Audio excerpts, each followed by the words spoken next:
Y'all remember the comedian Jack Benny?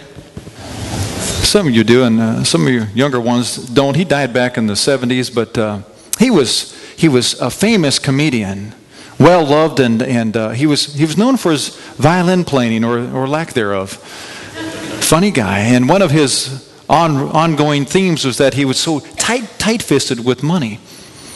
And he had one very famous routine that he was placed with a robber, and the robber would ask him, "Give me your money or your life." Nothing. And the robber asked again, "Give me your money or your life." Still nothing. Finally, a third time, "Give me your money or it's going to be your life." And Jack Benny, in his classic pose, "Well, don't rush me. I'm thinking about it." Actually, he was a wonderful philanthropist. He gave generously to many organizations. In fact, in 1957, he gave this gorgeous Stradivarius violin. He was actually a fairly accomplished player. Gave this beautiful violin to the Los Angeles Philharmonic Orchestra. And when he presented it, he said, if this ain't a beautiful $30,000 Stradivarius, I'm going to be out $120. You gotta think about that one, but it's funny in there someplace. Reminiscing about old times, E.F. Hutton, remember that company? They had commercials back in the 70s and 80s, late 70s and early 80s.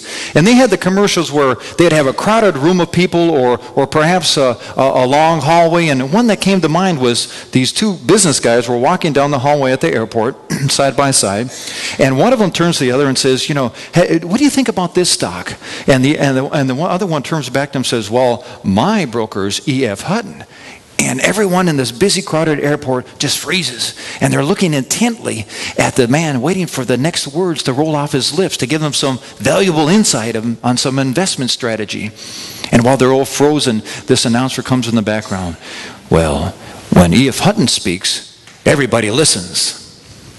Well, if I had an investment tip that would change your life, I mean, just transform your life. If I had an investment tip that would exponentially increase your self-worth, if I had an investment idea that would give you dividends forever, I bet a tip like that would get your attention.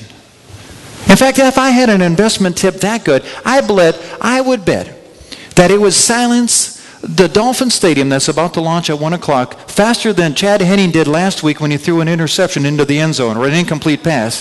That's how good of a tip this would be. See, I think people would listen to a tip that good, especially if the source where it came from was a place you could trust it. Now, there's a text that actually has all this information in it. And I learned this week, some people call this text the basic information book for life on earth, also known as a Bible, B-I-B-L-E. Now, this is a huge repository. I didn't know if you know this, but it's a huge repository, the Bible, for investment information. You can find information on strategy, financial strategies, for planning, for debt management. You name it, it has to do with finances. It's in the Bible. And the good news is that this is tried and true information that's been tested for a couple of thousand years. And it was inspired by God, so you know it's going to work, and it does.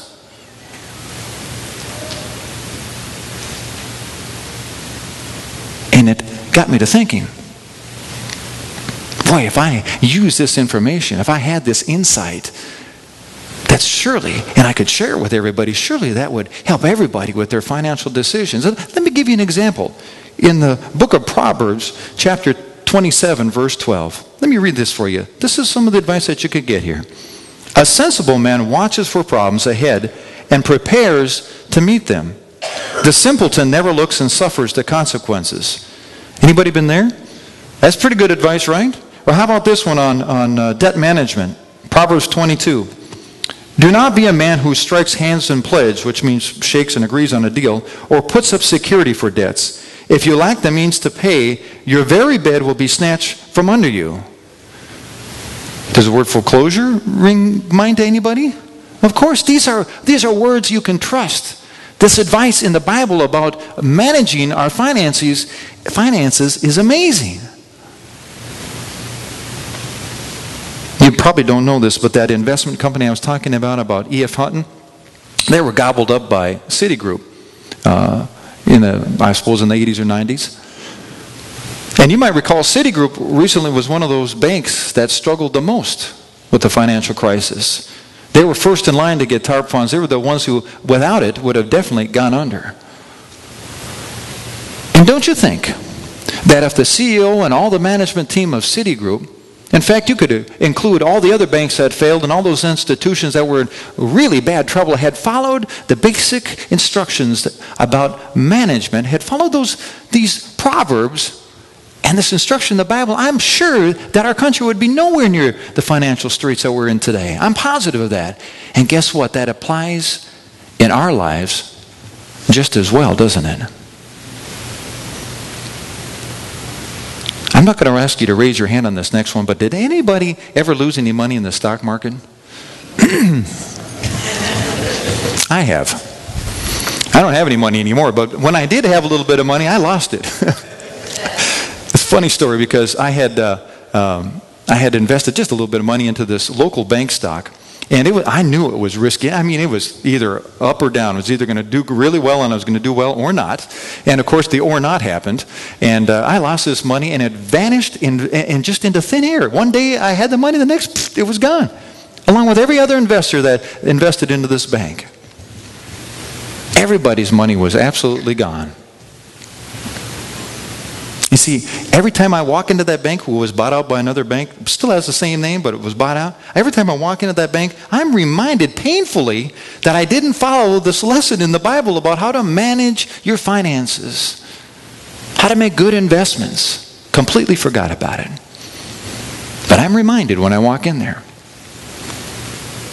Now, some people do tremendously well with investments, financial investments. And there's plenty of gurus out there, wizards who will tell you how to invest. You know, some will tell you, yes, good time to get back into stocks or markets or whatever that might be. And another guru will say, well, perhaps it's a good time now to buy back into real estate or start your own business. Plenty of advice about how to get ahead in the world financially.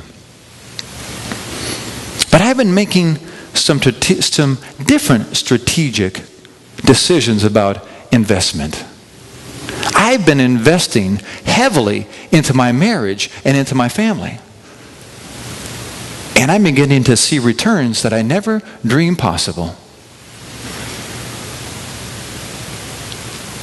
But the most important investment you'll ever make, every one of us will ever make, is investing in our relationship with Jesus. There's no two ways about that.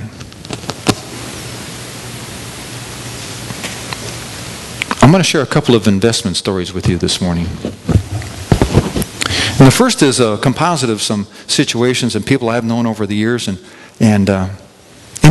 perhaps you'll recognize these stories. The first fellow was a hard-driving business entrepreneur, and from the point he got out of high school or college, he was so involved in his business and growing and building his business, he put everything into it. Totally focused on that, totally committed to making this business work, and it did. It went very well for him. And along the way, he decided that he was going to get married and have some kids and kind of, put the whole package together. But he was so focused on the business that he neglected to take care of his family responsibilities. Now, they had a nice house, and they had all the toys and gadgets that you would hope to see in somebody that was so financially successful. But he neglected those relationships. And when the kids started to do poorly in school, though, but he said, I could fix this. He got some tutors into the home, and that fixed that problem. But when he stopped nurturing the relationship with his wife, his choice of fixing wasn't quite as successful. He decided his fix for that problem was going to be get another wife, a different model. Well, you can imagine wife number one wasn't particularly pleased with that decision. And in fact, she was so irritated that she went out of her way constantly to dig at him and to find ways to make him pay for that mistake that he made. And his life began to really be filled with tension. And that tension, of course, spilled over into the family. And the family started to really deteriorate. The kids got themselves into all kinds of hot water. And he was now spending money on counselors and psychiatrists and therapists and, of course, hefty fees to his attorney while he was at it. And then the downturn in the economy came. And that business that was so important to him, because he didn't put any credence into taking care of his relationship with God or his family or his children, but that business that he thought was so important began to crumble right before his eyes, and he couldn't do anything to stop it.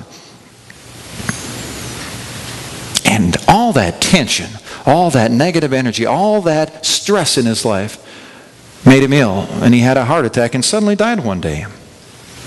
At the funeral, a few of his family members showed up, but most of those were arguing about his estate that came. He made an investment.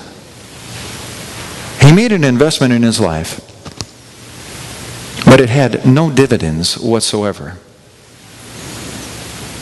Now here's the other story. I just learned about this story last week. There's a man by the name of Bill Karp. And he used to be a police officer. And one day God came into his life. And he completely turned Bill upside down. And he made a decision to commit fully to Christ, to go all in with his relationship with Christ. And he did that by becoming a minister at Miami Vineyard Church in South Kendall. But everything that was happening in Bill's life started to blossom. His relationship with his wife improved, and his relationship with his kids got better. And I know the story a little bit. And his life really was something special. Everyone he touched, he made a positive impact on it because he was fully vested in his relationship with Jesus. Well, last Tuesday, he loved to ride motorcycles. Loved to get out and cruise around. And it was a gorgeous day last Tuesday. And he was riding with some of his buddies from the police department. And he started feeling a little ill, and so he pulled over on the side of the road, and that's where he died of a stroke last Tuesday.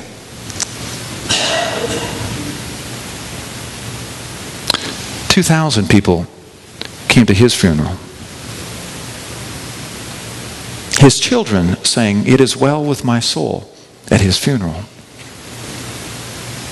Bill was fully vested in Christ.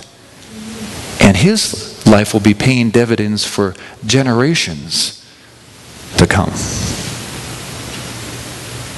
Generations to come.